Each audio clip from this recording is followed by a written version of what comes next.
ilmi namaa akkuma walii galee jiraatu waan adda addaa irratti walitti ni mufata walis ni lola. Wal dhabdee isaanii kanas jaarsummaa fi seeraa fi heera uumaatiin ni furatus akkasumas seera mana murtii argatu. Seera mana murtiitiin wal dhabdee uummata biyya keenya ittiin furaa turan kan biyya alaa irraa argatan yoo ta'u aadaa fi duudhaa hawaasa biyya keenya sirna gadaatiin jiru hedduu waan hammatee miti. Kanaaf wal dhabdee jiru adeemsa seeraatiin hiikan wal xaxaa fi qaama lachuu kan hin gammachiifnee fi dhugaa baasuu irratti hanqinni tokko ni jira. Kanaaf caffeen Oromiyaa wal dhabdee hawaasa jidduu jiru furuu fi mana murtii aadaa bu'uureessee labsuun hawaasni aadaa fi duudhaa qabuun dhugaa waliif kennee akka araaraman godheera. Erga manni murtii aadaa kuni dhufee rakkoolee walitti mufannaa maatii gidduu jiru, ollaa fi hawaasa gidduu jiru kan turee fi kan ammaas hedduu garaa qulqulluun walitti araarse. Wal dhabdee ture kana namoonni baay'een mufannaan haaloon turan hedduu araaraan xumuramee maatiin gammachuun walitti makamaniiru. Namoota lafarratti maallaqarratti abbaa warraa fi haadha warraa obboleewwan waan garaa irratti wal dhaban araaraan mana murtii aadaan walitti makee gammachuu gaarii uumeera. Araara mana murtii aadaatiin jiru kanas manguddoonni araarsuun muuxannoo guddaa qaban hawaasa keessaa filamuun aadaa fi duudhaa jiruun kan namoota wal lolan araarsu. Isaanis duudhaa kalee sirni gadaa qabuun namoota wal lolan dhugaa jiru baasuun soba tokko malee namoota haqaan walitti araarsu. Furmaanni mana murtii aadaatiin kennamaa jiru kunis mana murtii idileerraa hojii salphisaa akka jiruu fi adeemsa walxaxaa hawaasni ittiin rakkatus baay'eedha fure. Baasii fi qisaasaama yeroo murtii argachuuf taasifamu baay'eenis furameera. Namoonni dhugaan araara barbaadan mana murtii aadaa filachuun haqaan araaramaa akka jiras tajaajilli kennamaa jiru agarsiistudha. Kana itti fufsiisuufis hirmaannaan uummataa fi deeggarsi mootummaan sirna gadaa lafa qabsiisuuf godhaa jiru abdii qaba. Namni yoo kakatee dhumarratti sossobnee jibbaanee yoo kakachiisne ibiddi kun mana kiyyatti haa boba'u qaama kiyyatti haa boba'u jedheeti dubbata. Kakataanii erga kakatee booda ibiddi kun immoo daaraa nama godhaa. Kun akkanatti daaraa godha. Akka daaraa kanaatitti akka lafee kanaatti irraa gara akka midhaan kanaatti akaa'e jechuudha ibiddi kun. Ibiddi waan hundaafuu hin tolu akka ibiddi daaraa nama godha jechuudha. Asiin immoo kuni daaraadha. Daaraan kuni nabseen qabu andu'ee garuu uffata ibiddaati. Mukukkula ibiddaa as keessatti awwaalan. Daaraa kana walitti hin qabanii ibiddaa garuu uffata ta'aa fi Oromoon keenya as keessatti ibidda wanna awwaalatuu fi daaraa kanaan kakachiisne ibiddii fi daaraa walirraa fagaatu wal faayidaa qaba. Dhugaan jirtu immoo dhugaadha. Dhugaa kana hin dabsinu ka jennu kakanna du'a. Ufumaa walii gallee kakanne akkasitti amanee uummannis amalee nullee itti amannee hojjenna jechaa. Namni foon ofii ibiddirraa nyaatee qoqoree akka lafee kanatti akka naambisu jedhee kakataa kun xiyyiitidha.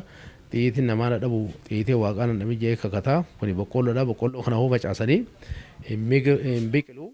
Boqqolloo kanatti zariin kiyyaa yaa akaamu jedha. Magaalonni Oromiyaa baay'eenis hojii mana murtii aadaa kana hojiirra oolchuun fakkeenya gaarii kan qaban ni jiru. Keessattuu magaalaan lafa namni itti heddummaatu waan taateef walitti mufannaan namoota ni baay'ata. Kana immoo manni murtii idilee waggoota baay'eedhaaf waliin rakkachaa tureera. Amma garuu manni murtii aadaa rakkoolee baay'eedha hiikee furmaata fide. Magaalaan Adaamas hojii mana murtii aadaa kana waan bareedaa hojjechuun akka Oromiyaatti magaalaa badhaasa argatteedha. Kutaa magaalaa fi aanota hunda keessatti mana murtii aadaa ijaaruun tajaajilli kennamaa jiru hedduu dansaadha. Magaalaan Adaamaa lafa uummanni itti heddummaatuu fi akkasumas sabaaf sablammoonni baay'eetu keessa jiraata. Namoota waan adda addaatiin wal lolan kanneen manni murtii aadaatiin araarsuun gammachuun akka waliin jiraataniif manneen murtii aadaa kana cimsuun hedduu barbaachisaadha. Kanaaf magaalli Adaamaa hojii mana murtii aadaa kana cimsuu fi kutaa magaalaa fi aanota hunda keessatti mana murtii aadaa ijaaruun tajaajila si'ataa kennaa jiru. Manguddoota mana murtii aadaatti tajaajilaa jiraniifis hubannoo akka gabbifataniif leenjii fi muuxannoo wal jijjiiruun yeroo garaa garaatti kennameera. Manni murtii idilees hojii murtii aadaa kana cimsuu fi deeggarsa cimaadha godhan. Manni murtii aadaa fi idilees wal deeggaranii kan hojjechan pirezidaantonni manneen murtii idilee aanaalee magaalaa Adaamaa jiranis hojii murtii aadaa itti dhiyeenyaan hordofaa kan jiranii. Hojii murtii aadaa kanas daran cimsuu fi deeggarsi gama mootummaatiin jiru guddaadha. Hawaasnis mana murtii aadaa kanarraa hedduu fayyadamaa jiru. Rakkoolenii fi walitti mufannaan hawaasa keessa jiru mana murtii aadaa kanaan fala argachaa jira. Manni murtii aadaa kunis dhugaa irratti kan hundaa'e waan ta'eef namoonni dhugaa waliif kennuun haqaan kan araaramaa jiran. Fedhii fi yaanni uummataas mana murtii aadaa irratti waan gaarii fi furmaanni baay'een itti argameera. Itti fufsiisuufis hirmaannaan hawaasaa daran barbaachisaadha. Kuni aadaa hodhaa Oromooti. Xaafiidha. Xaafii irratti goone. Xaafiin kuni fireen isaa lakkaa'amuu hin danda'u. Firee zaree kiyyaa akka xaafii kanaatti bittinnaa'ee hafuu jechuudha. Garbuudha. Garbuun hangafa midhaaniiti. Marqaa ta'a, biddeena ta'a, cuukkoo ta'a. Walitti dachaasanii dhadhaadhaan cuubanii as keessa agangilii kana keessa godhatanii yoo deemaniini ji'a tokko dura siin ta'a. Kanaafuu garbuun kuni barbaachisaadha. Garbuun kuni sifanaan ta'ee midhaan nafa kiyyatti akka hin maxxanne jechuudha. Kuni alangeedha. Alangee abbaa seerati. Seeratti facaafatanii hoo seeratti facaafanii tuman takka irraa dachaasne takkanatti yoo dachaasne immoo akkasii komaandootitti muramteenna kuni guduunfadha murtii kennine jechuudha. Hoo duraa seeratti facaasnaa seerri kuni kana jedha seerri tuulamaa kana jedha jenneet itti ibsine jechuudha. Kuni buqqeedha. Buqqeen kuni hoo kanatti ilaalan duudhaa fakkaata. Garuu irraa muramu akkooladha. Farsoo ittiin dhugnaa, biddeena ittiin tolchinaa, farsoo fa'aa ittiin buufanna waa baay'ee ta'a. Fireen isaa garuu hin hadhoofti. Arrabni kiyya nama fuulduratti yaa hadhaa'uu jedha. Dhakaan kun abaaramaadha. Dhakaa kana hin guddatu, nama lubbuun qabu. Caccabee garuu hin xinnaata malee hin guddatu. Kuni buqqeedha. Amma kunoo bishaan keessaa qaba. Kanarratti akka farsoo ittiin dhugnaa.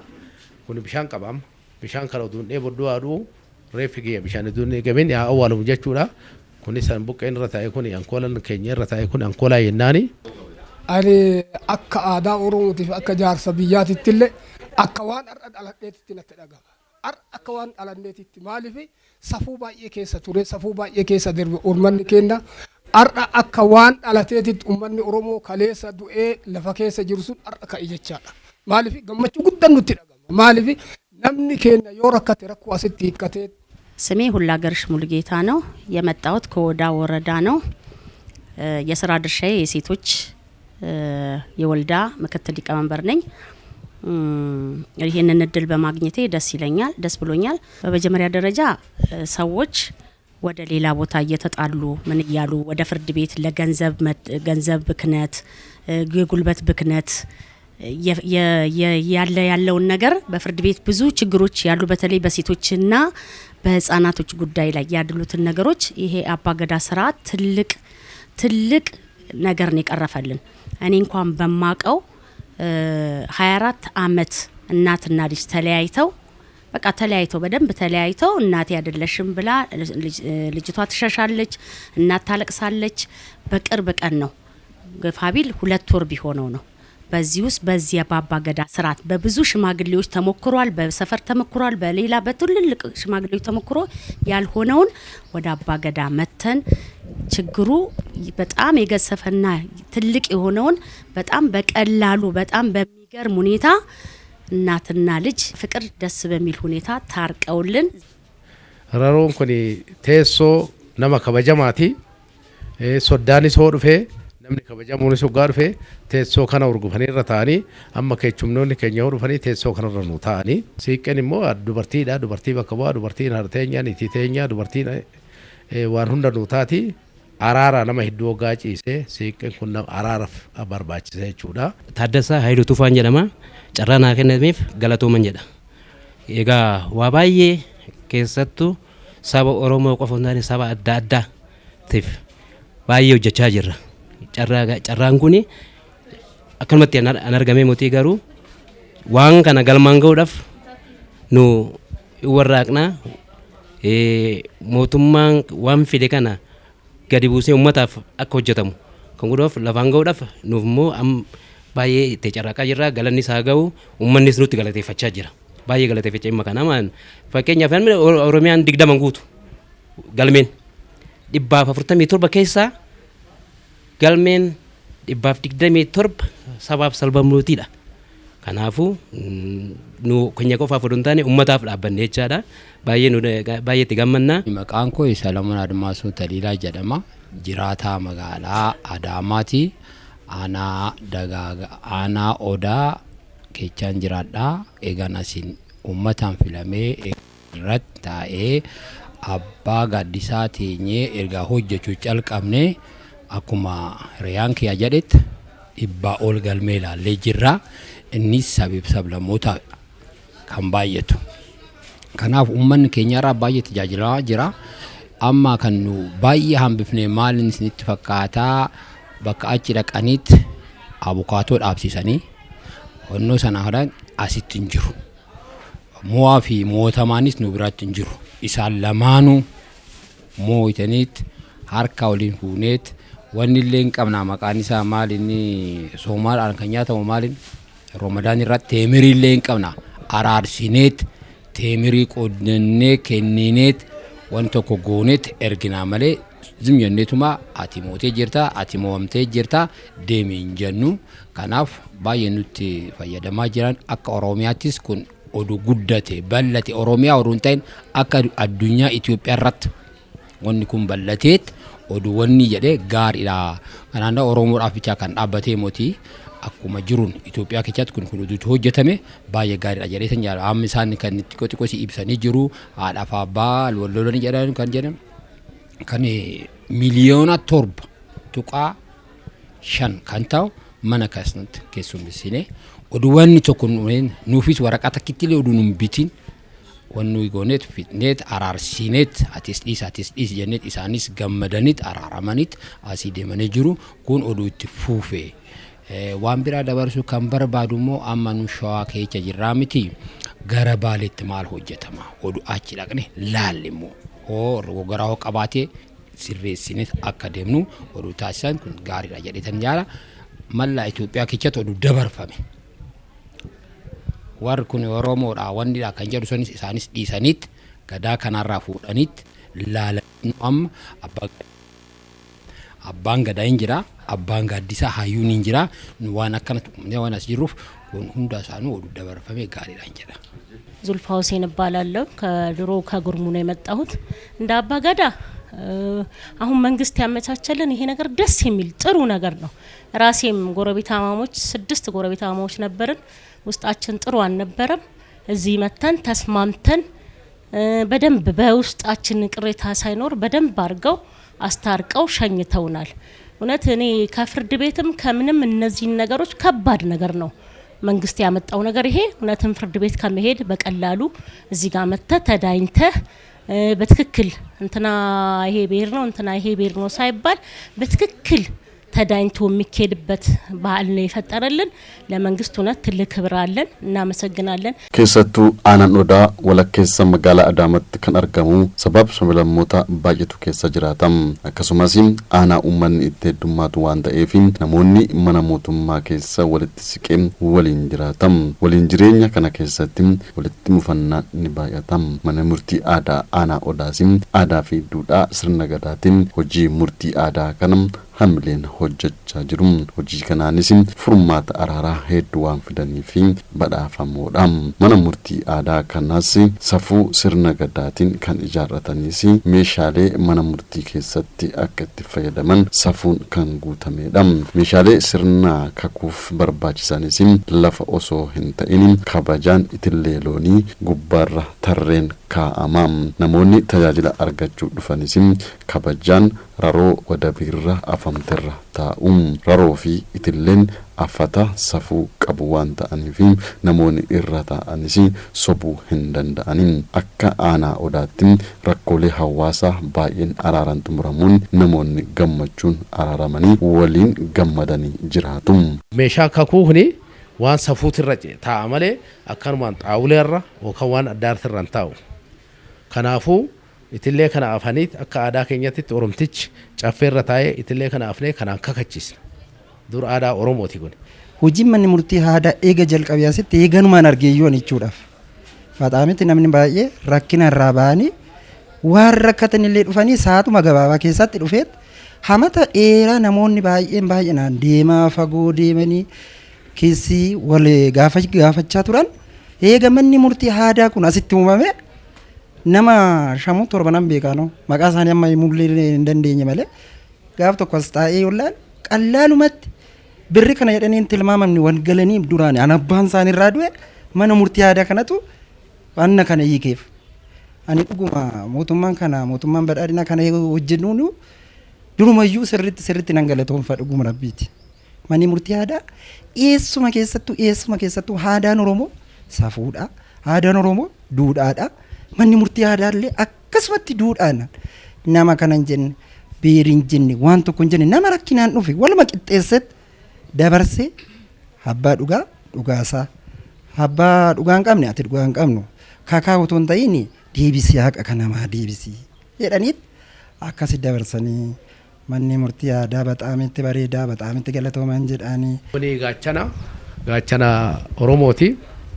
Hacaaluu hoggaa sirbu kana qabatee sirbee galmi maannoo kana uffatee waraana kana qabatee sirbee Oromoon biyya ijaara malee biyyan diigu jedhee kuni Oromoo keessatti hurloonis tiksinee duulas deemnee kana qabannee kun immoo amma gaachanni kun yoo diinni eboo nutti furguuggatee kanaan ofirraa qolanna. ያው የሚፈታቸው ችግሮች ያው በጣም ብዙ ናቸው። በጣም ብዙ ችግር ይመጣሉ። ያው እዚህ በሚመጡበት ሰዓትም በጣም ተው ስቀው ታርቀው ተቃቅፈው አንድ ላይ የሚሄዱበት ሁኔታ ነው ያለው። ይሄ የአባገዳ ባላዊ ፍርድ ቤት በጣም ቆንጆ ነው። ለተለያዩ ሰዎችም ይጠቅማል። ያው የሚጣሉትን ያስታርቃል፣ ያስማማል። ያው እዚህ የረገጠ እንግዲህ ሳይስማማ የሄደ ሰው የለም እስካሁን እኛ ባየ ነው ማለት ነው። እና በጣም ጥሩ ነው። እኛ ደግሞ የራሳችን አስተዋጽኦ እናደርጋለን። ይሄ ባህል ለኛም በደንብ እንድናጠናክረው ያኛ ታሪካችንን ያው እንትን እያልን ነው። ወደፊት እንግዲህ እኛ ማጠናክረን ከነሱ ጋር ለመስራት ዝግጁ ነው። ማነ ሙርቲ ከነ ከሳቲ በርባችሱማን ኢሳ ወራ ረጋ ቀበኛ ረጋ ማሊ ወሊ ከናን ፉርማታ ካፊ ጅራ ፈከኛ ኮንኮላታ ፉዳቴት ክሬፈቴ ፉዳቴ ፊንፊኔ ገለ ፊንፊኔ ረት ሸኔ ነጀላ ፉዳቴ ደ መቃ ሸኔት ነገደ መኪና ሳን ኦፉማ ጉርጉራቴ ትፈየደም namtichumti kireeffate jechuudha. Makiinaa sana asitti yaamneet abbaan qabeenyaa dhufee asitti himate yaamne dura nu amanuu didee yeroo rammataa warra keetis yaamiti kakadhu jennaan dhufee amane konkolaataa san cheekii barreessee fi cheekii aga ji'a 4 cheekii barreessee fi deebi'ee jira. Lammata immoo Oromoon aadaa qaba, seenaas qaba, seeras qaba.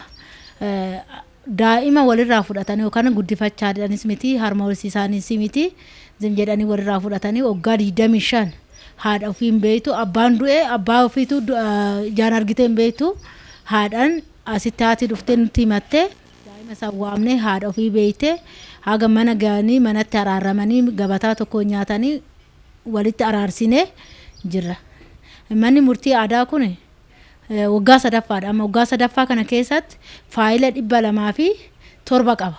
Faayila 207 keessaa sabni Oromoo nama 35 akka jiruun saba biraati. Saba biraa keessatti saba biraatti araarsaa jira. Warra daldala irratti birrii wal dhoowwate, warra loon walirraa fudhatee, sangaa walirraa fudhatee wal dhoowwate warra hoteelaa kana araarsaa jira. Aanaa Odaa keessatti jechuudha. Gahee inni qabu gahee guddaa qaba. Araara sanis araarsee ba'an jedhuuni asitti araarsee bishaan unatanii bishaan buqqee tokko keessaa yookaan meeshaa tokko keessaa unataniitti bishaan sanii walitti tufanii araaramanii ba'anii jechuudha. Tokko injifatee tokko injifamee waan asii bahu tokko hin jiru. Jarri lachuu wal hammatanii keessaa ba'an. Aadaan Oromoo duraaf odoon dhalatiin nuyi dhalatiin aadaa kanaan bulaa turaniiru. Mana murtiin beekanii odaa jala taa'aniitti warri kee gumaa baasuu araara baasuu ilmaaf intalas walitti kennan odaa jala taa'aniiti. Kana aadaan keenya deebi'uuf nu gammachuu cimaa gammachuu keessa hin jirre nuti deebi'aa jira. Gammachuu warri keenya duraan dhiigatti angalaasan har'an immoo teenyee teessoo irra teenyee teessoo mijaa'e irratti aadaa isaanii kana calaqqisiisaa jirra jechuudha.